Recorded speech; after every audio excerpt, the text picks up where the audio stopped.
So প্রতিবারের মতো আমরা আবারও চলে এসেছি আমাদের আরেকটি ক্লায়েন্টের বাসায়। আমরা চলে এসেছি আজকে মাসুম ভাইয়ার বাসায়, মাসুম ভাই এবং মাসুম ভাবির বাসায় আর কি।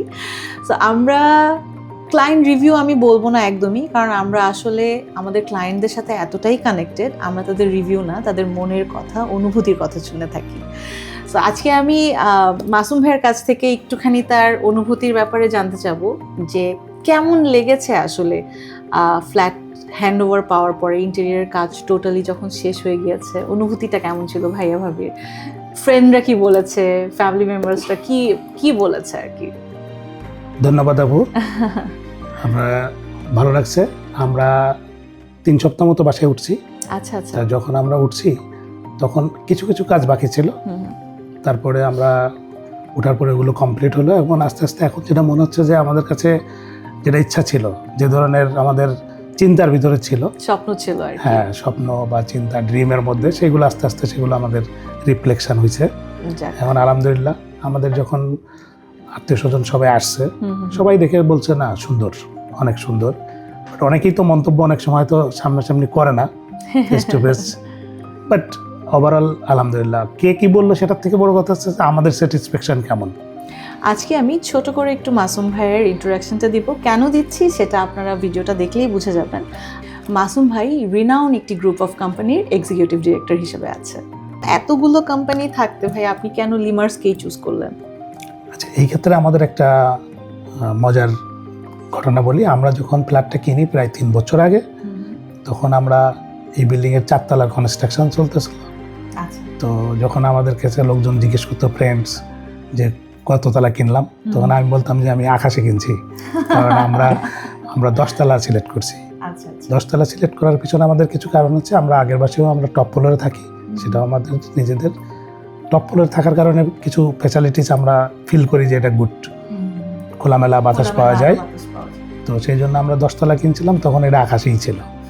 ওকে, তারপরে আমরা ইন্টেরিয়র কি করব এটা নিয়ে আমাদের শুরু থেকেই আমরা দুইজন আলোচনা করতাম আমাদের বাচ্চাদের সাথেও, যে কিভাবে কি কালার, কোথা থেকে করব, কোন ডিজাইন করব। তখন আমরা আস্তে আস্তে, যেহেতু আমি গার্মেন্ট সেক্টরে, আমার প্রফেশনালি আমি প্রচুর বিজি থাকি, তো বেশিরভাগ সময় আমার ওয়াইফও দেখতো, যখন সময় পেত। তো একটু দেখতে দেখতে আমরা বিভিন্ন কোম্পানির থেকে ফাইনালি দেখলাম যে ইন্টেরিয়রের যে ডিজাইনগুলো ছিল তখন ওই সময় একটু কম ছিল। পরবর্তীতে ইন্টেরিয়র এই লিমার্সের ওয়েবসাইটে আমরা দেখলাম যে বেশ কিছু ফেসবুকে ডিজাইনগুলো বাড়তেছে, বেশি আসতেছে। তো এইখানে দেখা, হ্যাঁ, এক্সপিরিয়েন্স সেন্টার আছে। তখন আমরা ফার্স্ট ডিসাইড করি যে আমরা এক্সপিরিয়েন্স সেন্টারটা ভিজিট করব। আমরা এক্সপিরিয়েন্স সেন্টারে যাই, তো ওইটা দেখে আমাদের মোটামুটি আমাদের মনে হলো যে না, আমরা তো একটা রাইট একটা ইন্টেরিয়র ডিজাইনের সাথেই কথা বলতেছি। পরবর্তীতে আমরা কিছু কিছু সাজেশন দিয়েছি, সাজেশন অনুযায়ী আমাদের 3D দেয়, 3D থেকে আমরা অনেকগুলো কারেকশান করাই, বেশ কিছু কারেকশান কয়েকবারই হয়েছে। তারপরে ফাইনাল একটা ডিজাইন আমরা প্রায় 3.5 মাস মতো লাগছে। এরপরে আমরা হ্যান্ড ওভার পাইলাম। এই লিমার্স ইন্টেরিয়র যার মূলত কারণ হচ্ছে আপনাদের যে কমিটমেন্ট বা যে কোয়ালিটিগুলো নিয়ে আমাদের সাথে কথা বলছে, তখন আমাদের ডিমান্ডের সাথে ওইগুলো মোটামুটি যাচ্ছিল, যে আমরা যা চাচ্ছি ওনারা সেরকমগুলোই আমাদের সাথে শেয়ার করতেছে। যেহেতু আমাদের এক্সপিরিয়েন্স কম, তো লিমার্সের এক্সপিরিয়েন্সটা আমরা নিয়ে আমাদের একটা এই বাস্তবতার আশা। ইন্টেরিয়র কাজ করানোর সময় ভাইয়া কোনো ধরনের প্রবলেম ফেস করেছেন কিনা, বা প্রবলেম ফেস করলে সেটা আমরা লিমার্স কতটুকু আপনার প্রবলেমটাকে সলভ করে দিতে পেরেছি, সেই এক্সপিরিয়েন্সটুকু যদি একটু শেয়ার করতেন। যখন আমরা লিমার্সে গেছি, বিভিন্ন রুমের কালার সিলেক্ট করতে করতে ওইটা গোল্ডেন কালার দিয়ে দেওয়া হয়েছে মনের অজান্তেই। হ্যাঁ, গোল্ডেন লাগানোর পরে ও বারবারই বলতেছে এটা আমি কেন নিলাম। মানে আমার বাচ্চাদেরকে আমাকে বলে তোমরা কেন একবারও আমাকে আটকাও নাই। হ্যাঁ, ফাইনালি লাগানোর পরেও দেখা যাচ্ছে এটা পছন্দ হচ্ছে না, কিন্তু ফাইনাল ফিনিশিং যখন লাইট টাইট এভরিথিং ডান, তখন মনে হচ্ছে ওয়াও, এটাই তো দরকার ছিল সব জায়গায়, মানে এটাই ভালো হয়েছে। অফ হোয়াইট হইলে হয়তো একটু কেমন হতো। আমরা যদিও একটা রুমে হোয়াইট দিছি, কালারই না, যখন ফিনিশিং আসছে তখন ভালো লাগছে।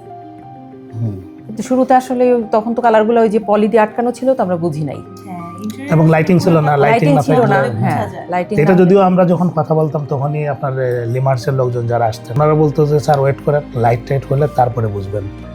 তো আমরা এটা আসলে তখন বারবারই কনফিউজড যে আসলে আমরা কি রাইট কালার সিলেক্ট করছি, এটা তো দেখতে একদমই খারাপ লাগতেছে, এটা তো হবে না, এটা কেমন হবে। ফাইনালি যখন লাইট, কালার এবং এই যে সবকিছু কমপ্লিট, এখন মনে হচ্ছে না আমাদের না, যেটা আসলে সিলেক্ট করছিলাম। হ্যাঁ, ইন্টেরিয়রের কাছে যাওয়াটা আমাদের আসলে সার্থক লাস্টে মনে হয়েছে। ভাইয়া যারা প্ল্যান করছে যে সামনে তাদের বাসা বা অফিস বা যে কোনো কিছু ইন্টেরিয়র ডিজাইন করাবে, তাদের উদ্দেশ্যে আপনার কি কিছু বলার আছে আমাদের লিমার্সকে নিয়ে? আপনি বলতে পারেন।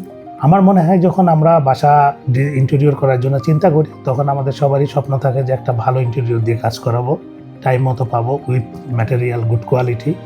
সো সেই ক্ষেত্রে আমি আমার পক্ষ থেকে বলবো যে Lemurs one of the best quality and committed company, এবং তাদের ভালো কিছু ডিজাইনার এবং সাইড ইঞ্জিনিয়ার যারা আমাদেরকে সাজেশন করছে, সবসময় টাইম মতো সুন্দর প্রোডাক্ট এবং ডিজাইন দিয়ে আমাদেরকে শেয়ার করার চেষ্টা করছে। সো আমার বাসাটা যেমন আমরা মনে করি যে আমাদের মতো স্বপ্নের মতো বা আমাদের চিন্তার মতো যেমন ছিল, সেই ধরনের আমরা পাইছি। সো আপনাদেরকেও আমি বলবো, রিকোয়েস্ট করবো, যদি আপনারা ইন্টেরিয়র চিন্তা করে থাকেন, তাহলে লিমার্সের উপর ভরসা রাখতে লিমার্সের কাছে যাইতে পারেন। Lemurs is the very good quality and commitment. Lemurs Construction and Interior, a leading interior design brand in Bangladesh.